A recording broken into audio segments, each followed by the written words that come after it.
जी नमस्कार, मैं हूं विपुल कुमार और आप देख रहे हैं सूर्य विहार डिजिटल न्यूज। बिहार में हुए उपचुनाव के चारों सीटों के नतीजे सामने आ चुके हैं। एनडीए ने शानदार जीत हासिल की है और चारों खाने तेजस्वी यादव जीत हो गए हैं। वहीं प्रशांत किशोर के पार्टी का भी हवा निकल चुका है। तरारी और रामगढ़ में जमानत भी जनसुराज नहीं बचा पाई।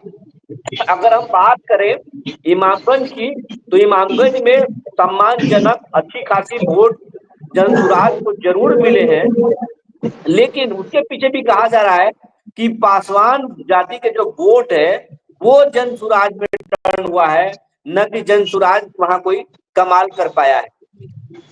अब बात उठ रही है कि क्या नीतीश कुमार के तिकड़म के सामने तेजस्वी यादव या फिर प्रशांत किशोर दोनों फेल कर गए, दोनों की रणनीति फेल कर गई, दोनों सीट हो गए। इस तमाम मुद्दे पर आज हम विश्लेषण करेंगे और अब सीधे चलते हैं हम अपने सीनियर जर्नलिस्ट कुंदन कर्ण जी के पास। कुंदन जी, नतीजे आ चुके हैं चारों विधानसभा सीटों के। नीतीश कुमार ने शानदार जीत हासिल की है और एनडीए ने शानदार जीत हासिल की है, लेकिन तेजस्वी यादव अपने गढ़ को भी, रामगढ़ और बेलागंज को भी नहीं बचा पाए और जनसुराज को भी तरारी और रामगढ़ में जमानत जब्त हो गई। क्या कहेंगे, इसको किस रूप में ले रहे हैं आप? देखिए विपुल जी, निश्चित तौर पर जिस तरह के बिहार के विधानसभा के उपचुनाव का परिणाम आया है उससे स्पष्ट हो गया है कि सभी सीटों पर कहीं न कहीं एनडीए का दबदबा रहा है। जहां तक बात रहा प्रशांत किशोर का, तो इमामगंज छोड़कर और अन्य सीटों पर कहीं न कहीं उनके उम्मीदवार को अच्छा वोट भी नहीं आया और जो दावे वो लगातार कर रहे थे, निश्चित तौर पर वो दावे टाटा फेस हुआ है। वैसे उन्होंने आज प्रेस कॉन्फ्रेंस किया, प्रेस कॉन्फ्रेंस करके कहा कि देखिए 10% के लगभग हमको वोट आया है, लेकिन फिर भी हम जो है 243 सीट पर चुनाव लड़ेंगे। उन्होंने इतना भी कहा कि देखिए एमएलसी चुनाव का भी हम तैयारी कर रहे हैं। तो आत्मविश्वास से लवरेज अगर हम कहें प्रशांत किशोर की पार्टी को भारी अगर हम कहें तो हार का सामना करना पड़ रहा है, क्योंकि पहला चुनाव था प्रशांत किशोर का। इससे पहले जिस तरह का हवा उन्होंने बिहार में बनाया था, जिस तरह का वो बयान दे रहे थे, जिस तरह से उन्होंने यहाँ पर रैली की, पार्टी की स्थापना किया 2 अक्टूबर को, उसके बाद जो स्थिति थी उससे ऐसा लग रहा था कि इस उपचुनाव में कहीं ना कहीं एक सीट पर जरूर उनकी पार्टी के जो उम्मीदवार हैं वो जीत हासिल करेंगे, लेकिन कुछ नहीं हुआ। अगर हम कहें इमामगंज में भी अगर उन्हें वोट मिला है तो उसको लेकर भी तरह तरह की बातें कही जा रही है। कैंडिडेट कौन थे, पहले किसको वहां से लड़ाना चाहिए था, या बेलागंज में जो उनके कैंडिडेट को वोट मिला है उसको लेकर भी कई तरह की बातें आ रही है। राष्ट्रीय जनता दल को निश्चित तौर पर परिवारवाद का साथ देने का अगर हम कहें तो सजा भुगतना पड़ा इस चुनाव में। अब देख लीजिए सुरेंद्र यादव के बेटे को उन्होंने लड़ाया वहां से बेलागंज में, और यहाँ रामगढ़ में देखिए जगदानंद सिंह के जो बेटे हैं वो चुनावी मैदान में खड़ा हुए। अब देखिए यहाँ भी अगर हम कहें तो यादवों ने परिवारवाद का साथ नहीं दिया है, अजीत सिंह को यादवों ने वोट नहीं दिया, ये बात एकदम साफ है। इस चुनाव में तेजस्वी यादव के लिए एक बड़ा संदेश है कि आप अपने मर्जी से हमें परिवारवाद पर नहीं थोप सकते हैं। हम यादव हैं, हम वोट देंगे आरजेडी को, लेकिन आपके हिसाब से नहीं देंगे, आपके कैंडिडेट को नहीं देंगे। देखिए निश्चित तौर पर देखिए बेलागंज का जनता तो साफ संदेश दिया ना। सुरेंद्र यादव उस क्षेत्र में लगातार अगर हम कहें तो 3 दशक से राज कर रहे थे वहां पर, और बेलागंज में जिस तरह से उम्मीदवार को थोपा गया, निश्चित तौर पर वहां की जनता ने संदेश दिया। अजीत सिंह को जिस तरह से रामगढ़ में थोपा गया, निश्चित तौर पर जनता ने वहां का जवाब दिया। और सिर्फ आपको हम विपक्षी पार्टियों की बात नहीं कर रहे, राष्ट्रीय जनता दल के लोगों ने जवाब देने का काम किया, वोटरों ने जवाब देने का काम किया है। जिस तरह का परिणाम आया, अब देखिए रामगढ़ में जब चुनाव का काउंटिंग चल रहा था तो वहां से अजीत सिंह काउंटिंग से ही बीच में निकले हैं, और निकलने के बाद उन्होंने कहा कि देखिए भाई मैं चुनाव जीत नहीं रहा हूं, तीसरे नंबर पर मैं रहूंगा। उन्होंने ये भी एक बात कहा कि मेरे परिवार के जो लोग चुनाव लड़ते हैं तो पहली बार में तीसरा ही पोजीशन आता है। तो वो बीच से ही निकल के चले गए थे, तो साफ हो गया था। बेलागंज में कुछ देर लगा कि कहीं ना कहीं राष्ट्रीय जनता दल कुछ न कुछ करामात करेगी, लेकिन मनोरमा देवी कभी आगे नहीं बढ़ने दिया। इमामगंज में जरूर रोशन मांझी आगे बढ़े, पहले राउंड में, दूसरे राउंड में, तीसरे राउंड में भी लगा कि रोशन मांझी ठीक ठाक पोजीशन में, लेकिन ज्यों ही जनसुराज के जो उम्मीदवार थे उन्होंने वोट काटना शुरू किया तो दीपा मांझी आगे बढ़ना शुरू हो गई। तो तमाम चीजों को अगर आप देखिए, पूरे चुनाव के आज परिणाम को अगर देखिए बिहार में, तो निश्चित तौर पर राष्ट्रीय जनता दल को भारी अगर हम कहें तो उपचुनाव में हार मिला है। और खास करके देखिए सीट उनका था ना, सबसे बड़ी बात है कि देखिए रामगढ़ जो सीट था वो राष्ट्रीय जनता दल का था। तरारी जो था महागठबंधन यानी माले का सीट था, वहां भी वही हालत हुई। वही अगर हम बात करें तो बेलागंज था, सिर्फ एक सीट जो था वो एनडीए के पक्ष में पहले से था, यानी इमामगंज से जीतन राम मांझी पहले विधायक रह चुके थे, अब सांसद हुए हैं। तो इन सब चीजों को आप देखिए तो निश्चित तौर पर राजद को बहुत बड़ा झटका लगा है, खास करके बिहार में। और सबसे बड़ी बात इसमें यही है कि परिवार के लोगों को टिकट देने का खामियाजा राष्ट्रीय जनता दल को भुगतना पड़ा है, चाहे वह बेलागंज हो चाहे वह रामगढ़ हो। यहाँ पर तो एक सवाल खड़ा होता है कुंदन जी कि एनडीए की परिवारवाद तो चल गया, अगर बात करें हम तरारी की तो सुनील पांडे के बेटे विशाल प्रशांत जीत गए, वो अपने पिता के विरासत को संभाले। जीतन राम मांझी की बहू दीपा मांझी जीत गई, वो भी घर, उनके पति राजनीति में, उनके ससुर वहां से विधायक रहे हैं, तो उनका परिवारवाद तो चल गया।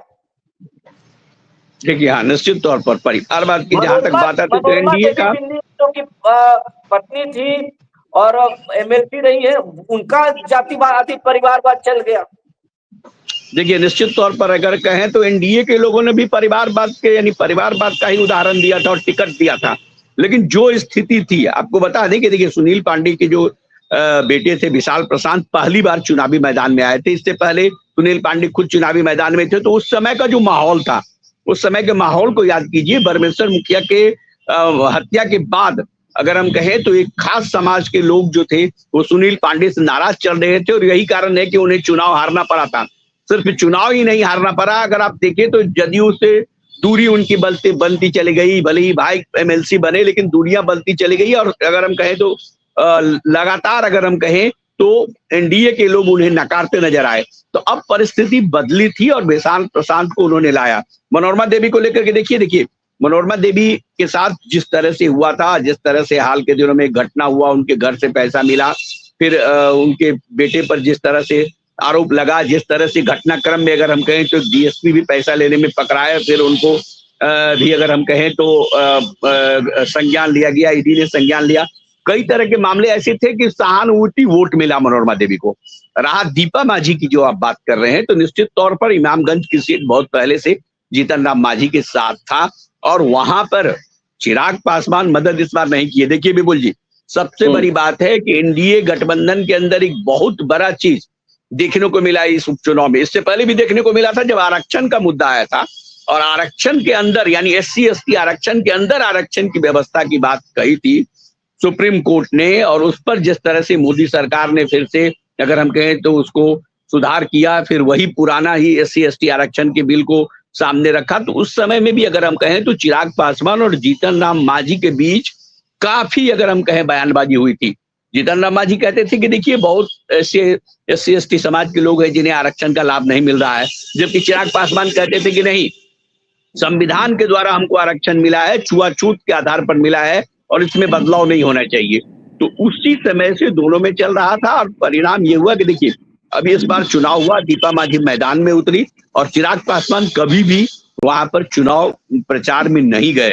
इसको लेकर कई तरह की बातें भी हुई, राष्ट्रीय जनता दल ने भी तंज कसा, और परिणाम देखिए किस तरह का हुआ। विपुल जी देखिए परिणाम क्या हुआ।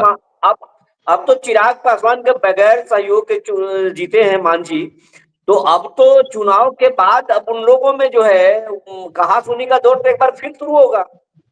देखिए आज मुख्यमंत्री आवास पर बुलाहट हुई थी, यानी मिलने के लिए गए थे।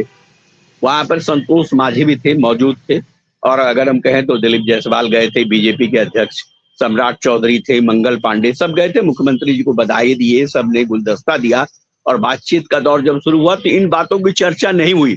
लेकिन इतना जरूर कहा ने संतोष मांझी ने, जो सूत्रों से खबर आ रही है कि देखिए साहब मतलब क्या क्या हुआ, और फिर भी जो है दीपा मांझी जीत गई। तो निश्चित तौर पर लोग देख रहे थे कि किस तरह से चुनाव प्रचार हो। लेकिन देखिए सबसे बड़ी बात है कि बीजेपी के नेताओं ने जोर शोर से प्रचार किया था।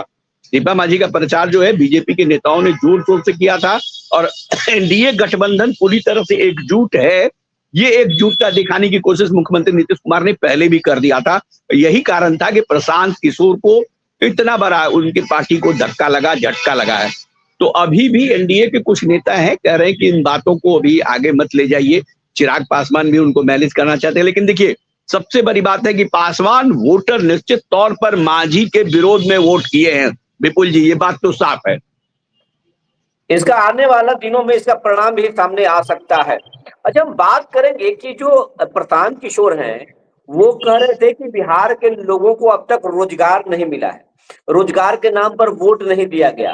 वो कह रहे थे कि पढ़ाई के नाम पर अब तक सरकार में कोई न चुनाव लड़ा न सरकारें बनी, और हम पढ़ाई और रोजगार के नाम पर वोट मांग रहे हैं। अगर आप हमको वोट दीजिएगा तो हम पढ़ाई भी देंगे और रोजगार भी देंगे। लेकिन ये उनकी बातों को बिहार के लोग कैसे खारिज कर दिए? क्या जाति के छाती पर ही बिहार में चुनाव होगा, या होता रहा है और आगे भी होगा? प्रशांत किशोर का क्या भविष्य अब खत्म हो जाएगा, क्या होगा? देखिए विपुल जी, प्रशांत किशोर बिहार की जनता का नब्ज टटोलने में नाकामयाब रहे हैं, ये तो स्पष्ट हो गया। जबकि वो लगातार 1 साल से अगर हम कहें तो पूरे बिहार के हर एक क्षेत्र में लगभग उन्होंने दौरा किया, सभी जगह संगठन बनाया, पढ़े लिखे लोगों को साथ में लिया, रिटायर्ड अधिकारियों को साथ में लिया, और संगठन बना करके अगर हम कहें तो बड़ी पार्टी उन्होंने बनाई।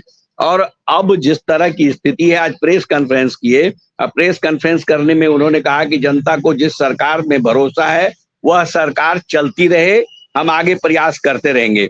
उन्होंने कहा कि जन घर घर तक पहुंचने में 2 साल का समय लगा है, 1 महीना पहले जन स्वराज पार्टी बनाया है, लेकिन फिर भी हम लोगों को 10% वोट आया है।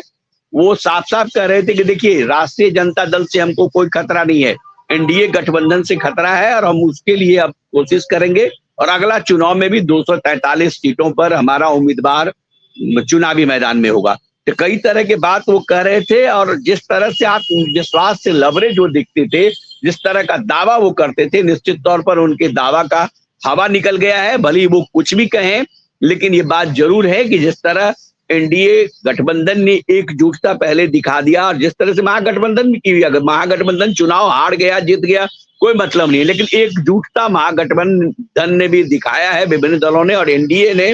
तो कहीं ना कहीं अगर हम कहें इस एकजुटता के कारण ही जन स्वराज किसी भी, यानी ना एनडीए का ना महागठबंधन का, कुछ नहीं बिगाड़ सकी है विपुल जी। ये तमाम जानकारी देने के लिए कुंदन जी बहुत बहुत धन्यवाद। फिर हम आगे इसी तरह की खबर लेकर के आएंगे और बताएंगे कि जनसुराज का भविष्य क्या होगा। नीतीश कुमार ही बिहार के लीडर बने रहेंगे? तेजस्वी यादव का 2025 में क्या होगा? धन्यवाद।